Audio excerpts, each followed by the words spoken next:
What's going on, guys? Welcome back to another video. Today I'm bringing you a 6-minute follow along, no equipment ab workout. You can use this workout as a standalone workout if you're pressed for time and want to get something in quick, or you can use this as an ab finisher to finish off those abs nicely. So I'm gonna be mic'd up the entire time, giving you guys modifications and walking you through each exercise that you're performing, each exercise with proper technique so you're getting the most out of this workout. So without further ado, let's get into it.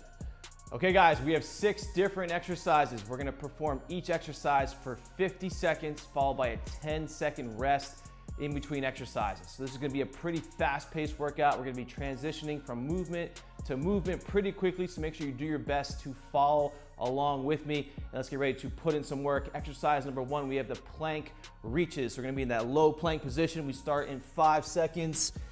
Feet are gonna be shoulder width. Lock that core in tight, squeeze the glutes, and we're reaching as far as we can.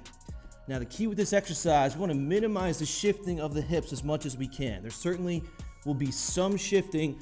We wanna minimize that, so we don't wanna be rocking back and forth like this. We really need to squeeze the glutes, tuck those abs in, keep the hips as parallel with the floor as possible throughout. Now to modify, we can shorten up that range of motion, so don't reach quite as far on those plank reaches. We can also just lock in that forearm plank. So if you're newer to working out, you're more of a beginner, we can lock in that forearm plank. You can try a couple reaches throughout, just modify as needed. Really locking those hips in, squeezing the glutes, keeping those quads flexed. All right, next up, reverse crunch to pulse. So we're on our back. Hands are gonna be behind the head, so we're not using any of our upper body on this one. Heels on the floor.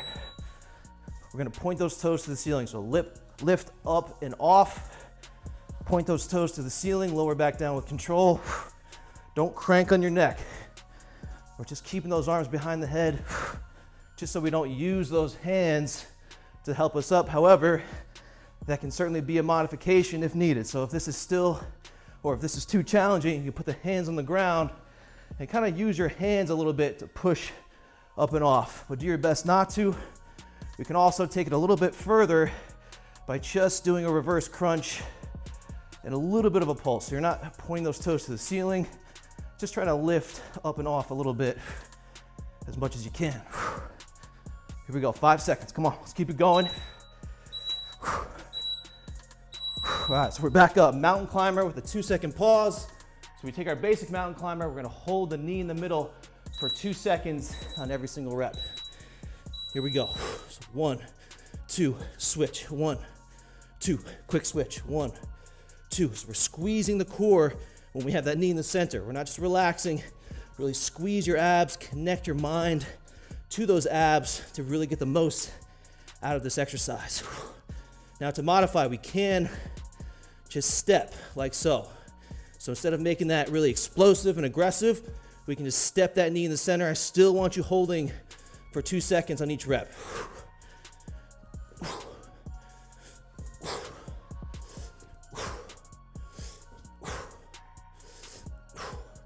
Let's keep it going, we're almost there, come on.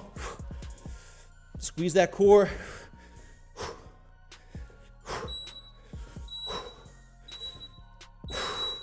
All right, on our backs. Now we have a sprinter sit-up to single leg V-up.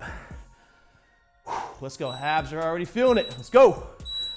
So we have that sprinter sit-up, and then that same side, we're gonna hit that V-up. So we shoot up, and then keep that straight leg for that V-up. Sprinter sit-up, single leg V-up. Now to modify, you don't have to lift all the way up and off the ground. So this will make this a lot easier by keeping that back on the ground the entire time. So if you need to modify, definitely use that modification.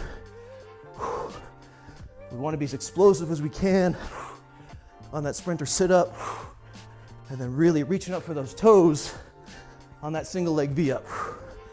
Let's go, almost there. Let's get one more rep in. Nice, we got plank jacks. So low forearm plank, jumping the feet out, jumping the feet in. Let's go, we're almost done. So we're here, squeeze the glutes, jump the feet out, jump the feet in. So we want to avoid letting the hips sag. We also don't want to have our butt up in the air. Nice strong body. Keep those abs nice and tight. Now to modify, a couple ways we can do this. Jump out, step in. Jump out, step in. We can also step out and then step back in. Step out, step back in. Choose a way of modifying that allows you to maintain good technique throughout. Let's go. Let's go. Almost there. Let's go. Hollow flutter kicks. Last exercise. Let's go. Let's finish strong. This is gonna hurt. Here we go. Hollow body position. Keep that lower back pinned to the ground the entire time.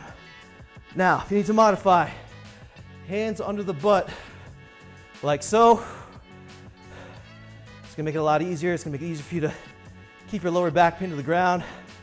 You can also have your hands to your sides, like so. If you need to rest, rest quick, and then get back to work. So this is our hardest variation, middle variation, and then more beginner variation here. Keep that lower back pinned to the ground as best as you can. If your technique is sloppy, take a rest and then get back to it and finish strong. Come on. 3, 2, 1, time. Nicely done, guys. Nicely done. So 6 minutes is all you need to really torch those abs and get a lot of work in a short amount of time. If you guys like this workout, make sure to leave a like, subscribe for more follow along workouts like this one. And until the next video, I'll talk to you guys soon.